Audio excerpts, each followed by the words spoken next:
이스라엘 민족의 조상은 아브라함입니다. 이스라엘 민족의 조상 아브라함은 하나님이 통치하는 사람입니다. 그러므로 아브라함의 후손인 이스라엘 민족 역시 하나님이 통치하는 백성들입니다. 하나님이 통치하는 땅이 있습니다. 가나안입니다. 그렇기 때문에 이스라엘 백성들은 가나안 땅을 떠나서는 안 됩니다. 그런데 말입니다. 아브라함의 손자 야곱 시절에 가나안 땅에 흉년이 들었습니다. 식량이 떨어졌어요. 마침 야곱의 11번째 아들 요셉이 이 식량이 넉넉한 애굽 나라의 국무총리로 있었습니다. 그래서 야곱은 가족을 거느리고 애굽 땅으로 갔습니다. 애굽 땅은 어떤 곳입니까? 사단 마귀가 통치하는 땅입니다. 그러니까 야곱은 하나님이 통치하는 가나안 땅에서 사단 마귀가 통치하는 애굽 땅으로 이주를 했다는 것입니다. 애굽 땅에 이주한 야곱의 가족은 세월이 지나가면서 이스라엘이라는 민족으로 발전합니다. 하나님이 통치해야 하는 이스라엘 민족입니다. 그러나 애굽 땅에 살기 때문에 사단 마귀가 통치합니다. 그래서 노예 신분으로 추락합니다.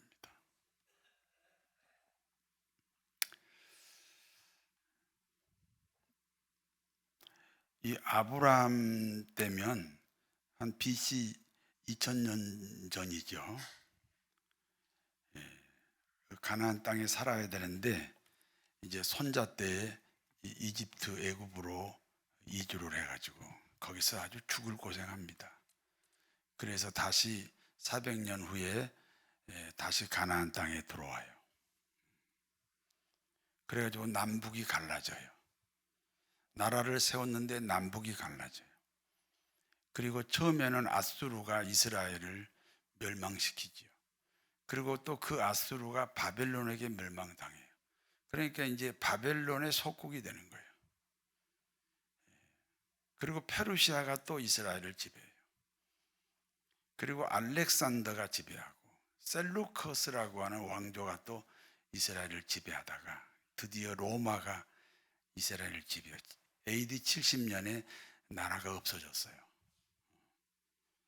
그래서 이제 이스라엘 사람들은 세계 각국으로 흩어졌지. 러시아로 제일 많이 갔어요. 그래가지고 1948년 한 2000년이 지났죠. 한 1948년 5월 달에 거기다가 다시 나라를 세운다고 하니까 거기 본래 살고 있는 원주민들이 있잖아요. 그 사람들하고 충돌하는 거예요. 요즘 나오는 뉴스가 다 그 충돌하는 이야기입니다. 그래서 떠나지 말았어야 되는데 계속 떠나가지고 다시 하나님이 준 땅이라고 가니까 거기 원래 살고 있는 사람들하고 충돌하잖아요. 거기 원래 살고 있는 사람들은요, 아브라함과 사라에게서 난 아들은 이제 이스라엘이고, 지금 거기서 지금 이스라엘하고 싸우는 아랍 국가들은 그 아브라함의 후처 하갈에서 태어난 그 이스마엘 후손이에요. 하나님 뜻대로 살지 않아서 생긴 오늘날의 이 재앙입니다.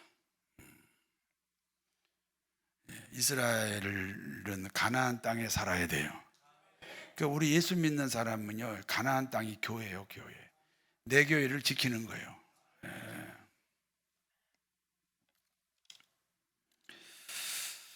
중국에는 공산당원이 약 1억 명입니다. 그런데 중국 땅에 기독교인이 1억에서 1억 5천 사이예요. 중국 공산당이 기독교인들 때문에 위기의식을 느낍니다.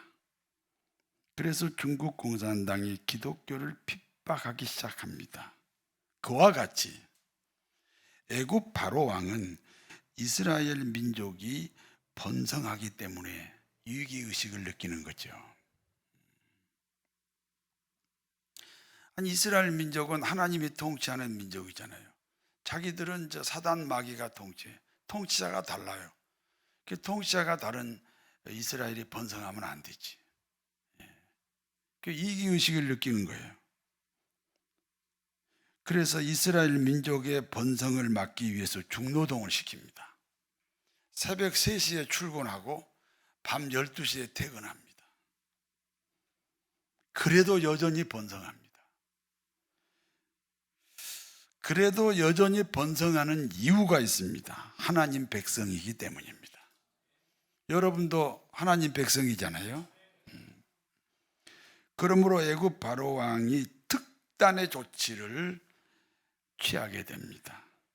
군대를 동원합니다. 그리고 남자아이가 태어나면 모두 나일강에 던져서 죽게 합니다. 남자가 태어나면 다 죽인다는 말은 아주 그 민족을 없애버리겠다, 그런 정책이지요. 그와 같은 때에 레위 지파 중에 어느 가정에서 남자아이가 태어납니다. 아이의 부모는 3개월을 숨겨서 키웁니다. 더 이상 키울 수가 없습니다. 발각되면 아이만 죽는 게 아닙니다. 가족이 다 죽습니다. 그러므로 아이의 어머니는 갈대 상자에 이 아이를 넣어서 나일강에 띄웠습니다. 하나님께 맡긴 겁니다. 아이가 담긴 갈대 상자가 둥실둥실 나일강을 떠내려 갑니다. 아이의 누나가 갈대 상자를 뒤따라 갑니다. 마침 그때 애굽 바로 왕의 딸이 시녀들을 거느리고 나일강에 나들이를 나왔습니다. 당시 애굽 공주는 젊은 나이에 남편을 잃었습니다. 그래서 애롭게 살고 있습니다. 어느 날 애로움을 달래기 위해서 시녀들을 데리고 지금 나일강가로 물놀이 나왔어요. 그런데 둥실둥실 떠내려오는 갈대 상자를 발견하게 됩니다. 열어보니 아이가 울고 있습니다.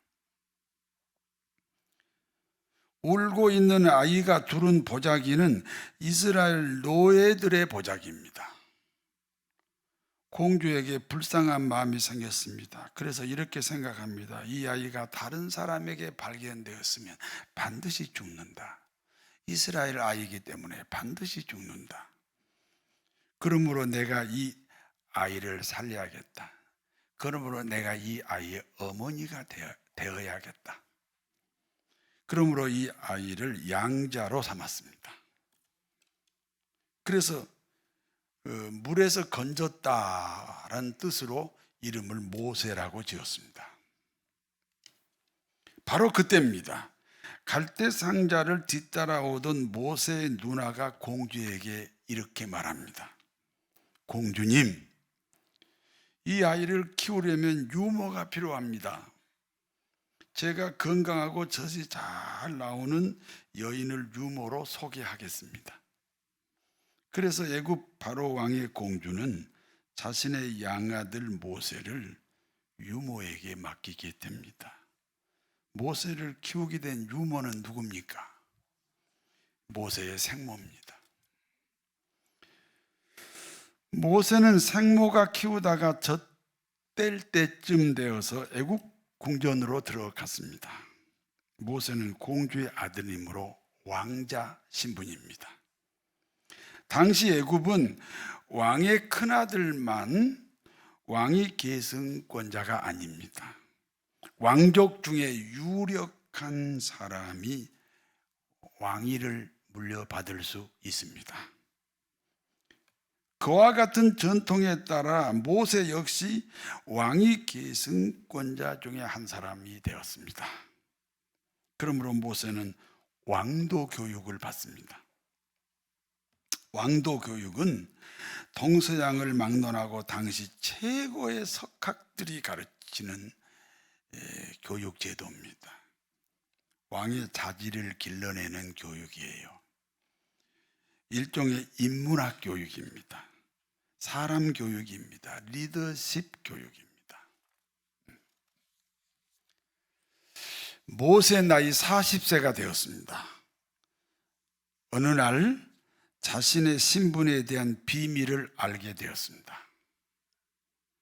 자신은 애국 왕자가 아니라는 거지. 저 노예 민족의 사람이라는 겁니다. 이와 같은 현실 앞에 모세는 둘 중에 하나를 선택해야 됩니다. 첫 번째는 자신의 신분을 철저하게 비밀에 붙이는 거예요. 그리고 애굽 나라의 왕이 되는 거예요. 애굽 나라 왕이 되면, 바로 왕이 되면 이스라엘 민족을 해방시킬 수 있지 않습니까? 그래서 신분을 철저히 속이고 왕이 되는 방법이 있습니다. 부귀영화도 누립니다. 그리고 자기 민족을 해방시키는 일도 할 수 있습니다. 두 번째는요, 근본을 귀중히 여기는 일입니다. 자신의 근본은 노예입니다. 그러면 모세는 어떻게 해야 됩니까? 노예로 돌아가는 겁니다. 그리고 노예 민족을 해방시키는 겁니다. 노예 신분으로 노예를 해방시키는 일은 불가능한 일입니다. 그러나 목적을 위해서는 그 방법도 선해야 한다는 거예요. 목적을 위해서는 그 방법도 정당해야 한다는 것입니다. 오늘 우리 대한민국이 안고 있는 문제 중에 하나입니다. 목적이 있어요. 근데 그 목적을 위해서 방법이 선하지 않아요. 그럼 나라 망치는 거예요. 잘 살겠다는 목적을 정했을지라도 그 목적을 이루는 방법이, 수단이 선하고 정당해야 합니다. 여러분이 정치인들 그걸 보시고 표를 찍으셔야 돼요. 이 사람이 목적은 다 나라를 살리겠다는 목적이에요. 그런데 도대체 그 방법이나 수단이 정당한가? 그거를 잘 봐야 돼요.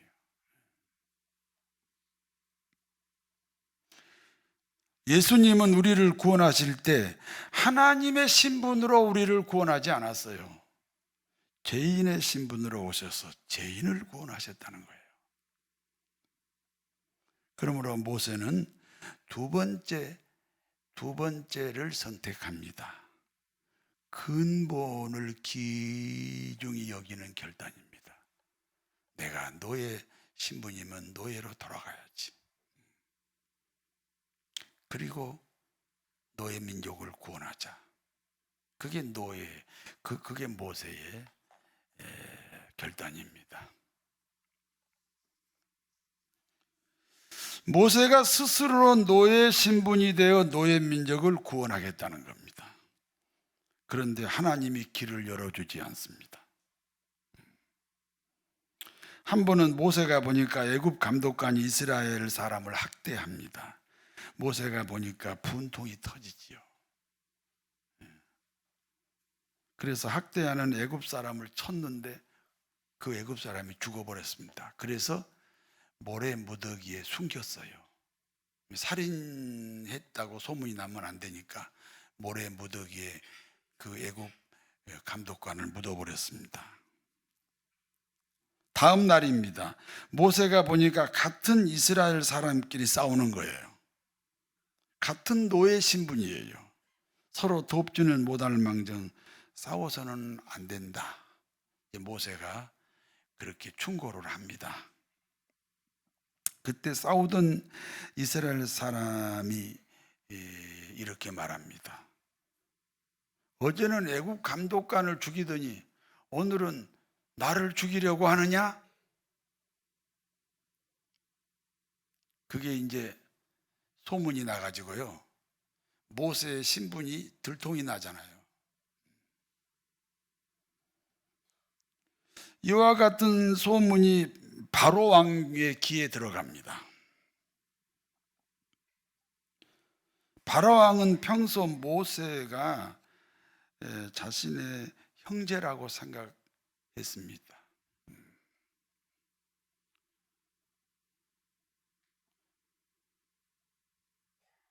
그런데 노예 민족의 출신이라는 사실을 알게 되었습니다. 배신감을 느끼잖아요. 뭐? 노예 주제에 왕자 노릇을 했어? 그래서 모세를 죽이겠다고 군대를 동원합니다. 그러므로 모세는 사막으로 도망을 가요. 사막 건너 미디안 지방이 있습니다. 결국 모세는 미디안 지방에서 살게 됩니다. 모세는 왕관까지 버리고 이스라엘 민족을 구원하겠다는 사람입니다. 대단한 헌신이지요. 그런데 하나님이 도와주지 않습니다. 무엇이 문제입니까? 출애굽기 2장 20절입니다. 좌우를 살펴 사람이 없음을 보고 애굽 사람을 쳐 죽여 모래 속에 감추니라. 좌우를 살펴 사람이 없음을 보고 좌우를 살폈습니다. 그리고 사람이 없음을 확인했습니다. 무슨 뜻입니까? 당시 모세의 신앙은 하나님 중심이 아니라 사람 중심입니다. 좌우를 살피고 사람이 없음을 보고 애굽의 감독관을 죽였다. 그러니까 당시 모세의 신앙은 하나님 중심이 아니라 누구 중심이요? 사람 중심입니다. 성도 여러분, 기독교 신앙은 사람 중심이 아닙니다. 그러면 누구 중심이에요? 하나님 중심입니다. 전능하신 하나님은 우리 기독교인이 하나님 중심이 될 때까지 어떤 하나님으로 계십니까? 마치 안 계신 듯 계십니다. 전능하신 하나님은 우리 기독교인이 하나님 중심이 될 때까지 어떤 하나님으로 계시냐고요? 마치 무능하신 듯 계십니다. 모세는 미디안 땅에서 미디안의 제사장 이드로의 사이가 됩니다. 당시는 아프리카 일부와 중동 일대, 아시아 일부까지를 통치하던 나라가 애굽 나라입니다. 모세가 살고 있는 미디안 역시 애굽의 통치권이 미치는 곳입니다. 지금 모세는 애굽 왕의 지명 수배자입니다. 기업을 가질 수 없습니다. 그러므로 장인 이드로의 양치기로 세월을 보냅니다.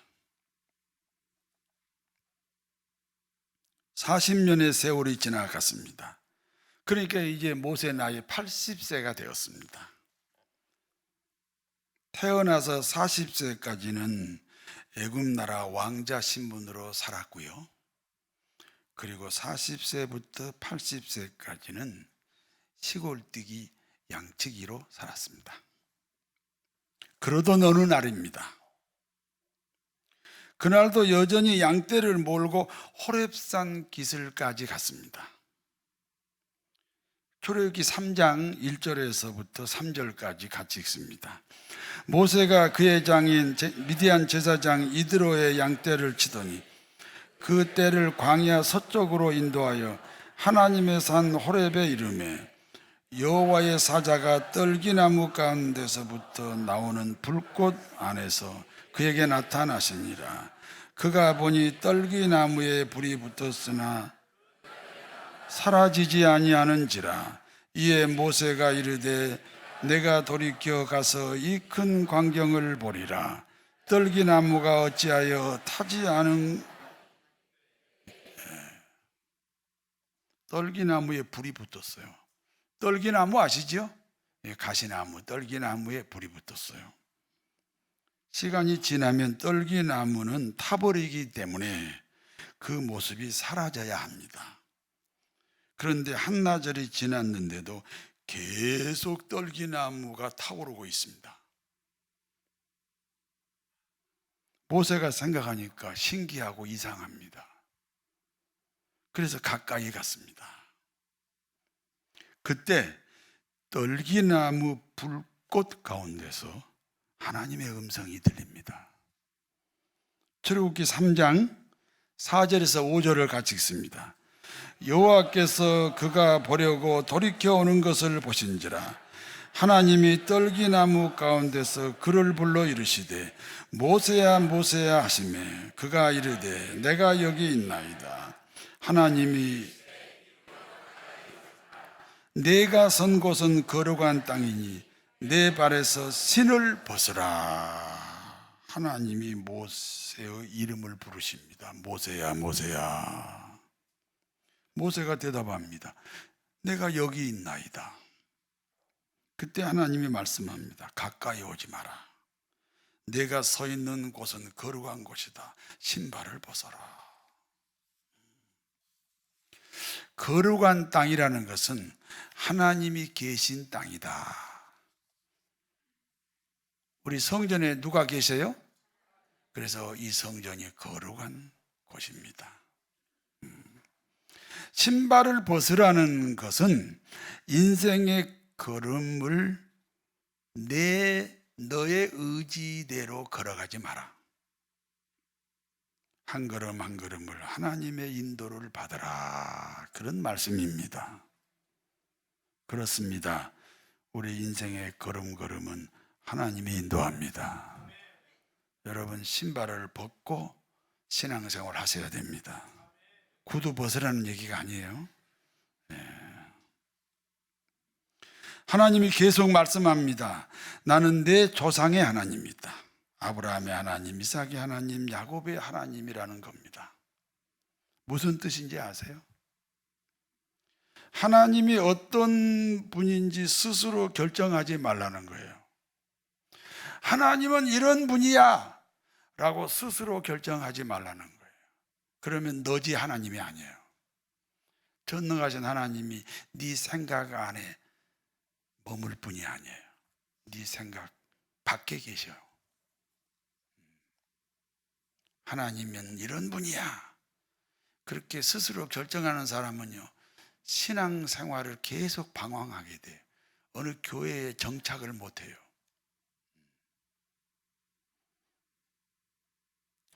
아브라함과 이삭과 야곱의 일생에 나타났던 그 하나님이 너의 하나님이라는 거예요. 그러니까 아브라함과 이삭과 야곱의 일생을 알아야 하나님을 아는 거예요. 이념의 하나님이 아닙니다. 경험의 하나님이에요. 생활 속에서 경험하는 하나님이다. 이해가 되시면 아멘 하세요. 하나님은 다시 말씀합니다. 나의 백성 이스라엘이 애굽 땅에서 노예 생활을 하고 있는 사실을 내가 안다. 그러므로 이스라엘 백성들의 고통을 내가 보았다. 그리고 이스라엘 백성들의 기도 소리를 내가 들었다. 성도 여러분, 이스라엘이 누굽니까? 하나님의 백성, 하나님의 자식입니다. 그런데 하나님은 이스라엘 백성들의 고통을 보았고 기도 소리를 들었다는 거예요. 굉장히 중요한 질문을 하겠습니다. 여러분의 자녀가 개한들에게 유괴당했습니다. 그리고 유괴당한 자식의 목소리가 들립니다. 전화기로 들려옵니다. 엄마! 시커먼 아저씨가 칼을 내 목에 대고 있어. 나 죽이겠대. 엄마 나 살려줘. 이와 같은 자식의 목소리를 들은 어머니의 마음은 찢어질 듯 아픕니다. 그와 같이 하나님의 백성 이스라엘이 430년 동안 부르짖어 기도합니다. 하나님 아버지, 애굽인들에게 매를 맞고 오늘 또 한 사람이 죽어나갔습니다. 피투성입니다. 우리 민족을 살려주옵소서.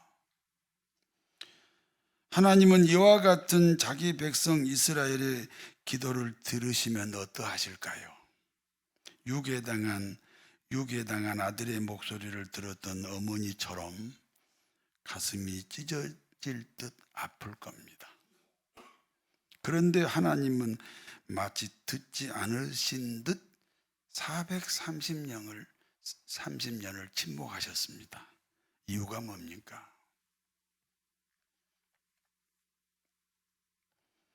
하나님은 누군가를 사용하셔서 자기 일을 하시는 분입니다. 하나님은 세상을 다스릴 때 직접 다스리지 않고 누군가를 사용하여서 다스린다, 그 말입니다. 이스라엘 백성을 해방시키는 일에 사용될 만한 사람이 없었습니다. 그래서 430년 동안 침묵하셨어요.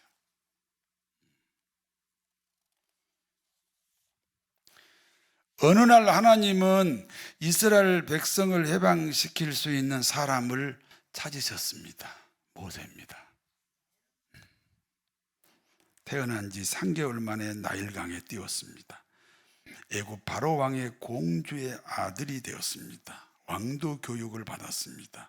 이스라엘의 왕도 교육은 하나님 반대 교육이에요. 인문학 교육이에요. 리더십 교육이에요. 그러므로 하나님이 선택한 지도자는요, 종교적으로 유능한 사람이 아니에요. 사람다운 사람이에요. 인간의 근본을 아는 사람이에요.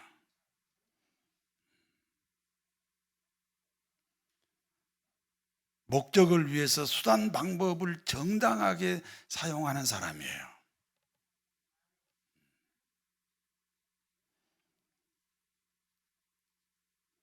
그리고 나머지 세월은 영성훈련입니다. 미디안 광야에서 양치기 40년입니다. 한 나라의 왕위 계승권자가 양치기로 추락했습니다. 예수님도 하나님이시지만 몫으로 추락하셨고, 그리고 죄인으로 사셨습니다. 영성훈련의 중심이 뭐예요? 아무것도 하지 않는 훈련이에요.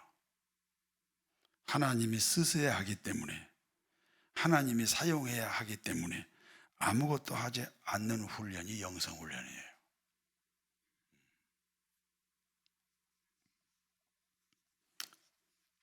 여기까지가 본문의 내용입니다. 이제 본문이 주는 교훈입니다. 따라서 하세요. 사명자는 죽지 않습니다. 모세가 태어날 때는 남자아이가 태어나면 반드시 죽어야 합니다.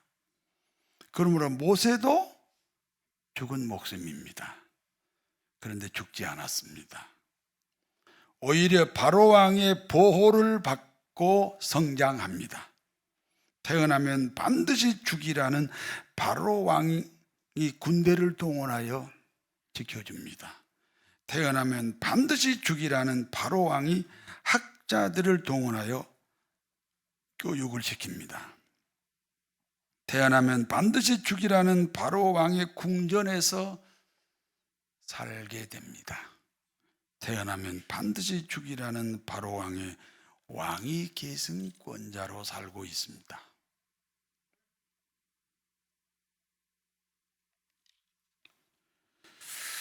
무엇 때문에 이와 같이 보호하셨습니까?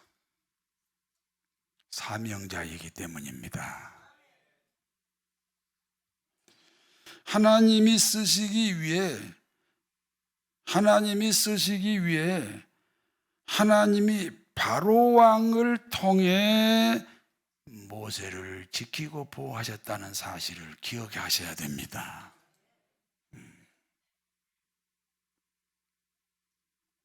여러분, 사명자가 되셔야 됩니다. 여러분, 병아리 눈물을 보신 적 있나요? 병아리 눈물. 병아리가 울어요, 안 울어요? 삐약삐약이 우는 거죠. 그렇다면 눈물이 있을까요, 없을까요? 아주 작은 눈물이라는 뜻으로 병아리 눈물이라고 그래요. 병아리 눈물만큼이라도 사명자가 되셔야 합니다.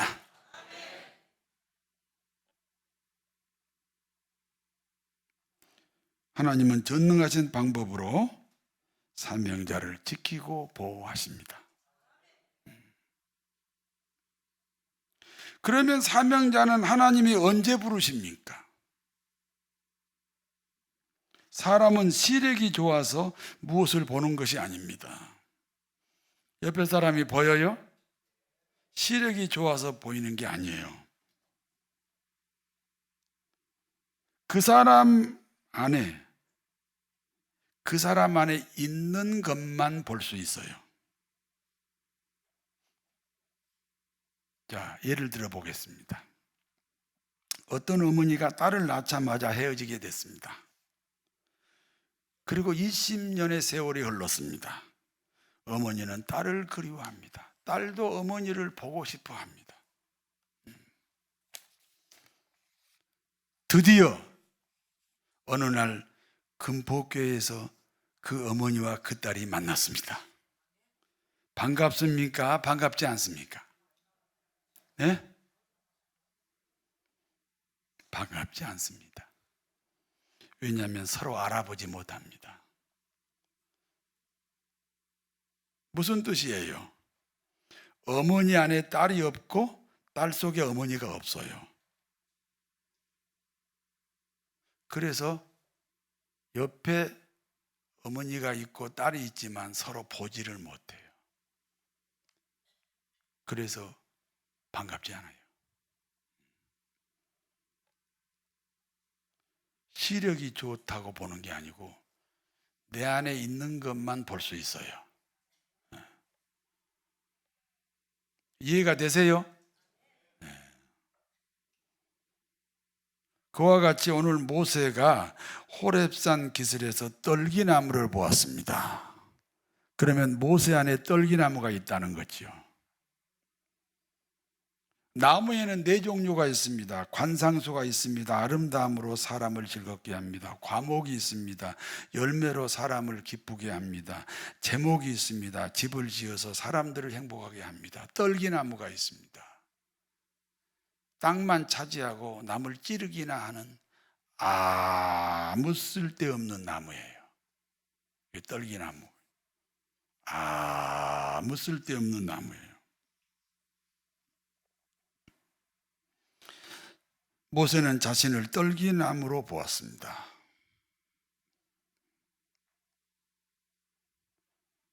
자신이 죄인이라는 사실입니다. 내가 죄인이다. 뭐 하나님까지는 안 가더라도 남편 앞에 죄인이다. 아내 앞에 죄인이다. 자식 앞에 죄인이다. 부모 앞에 죄인이다. 지금까지 살아온 걸음걸음이 부족하고 연약하고 모자라고 남의 신세만 졌다. 자신이 죄인이라는 자기 발견입니다. 하나님의 은혜가 아니면 죽은 막대기 같은 인생이라는 고백입니다. 모세는 자신을 떨기나무로 고백합니다. 관상수도 있고 과목도 있고 제목도 있고 하필이면 떨기나무로 자기를 고백합니다. 땅만 차지하고 남을 찌르기나 하는 나무로 자신을 고백합니다.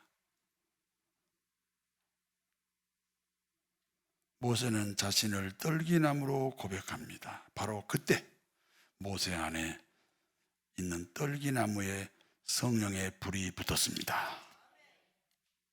제가 말씀드렸죠. 떨기나무에 불이 붙었다 했죠. 그 불이 사라지지 않는다고 했죠.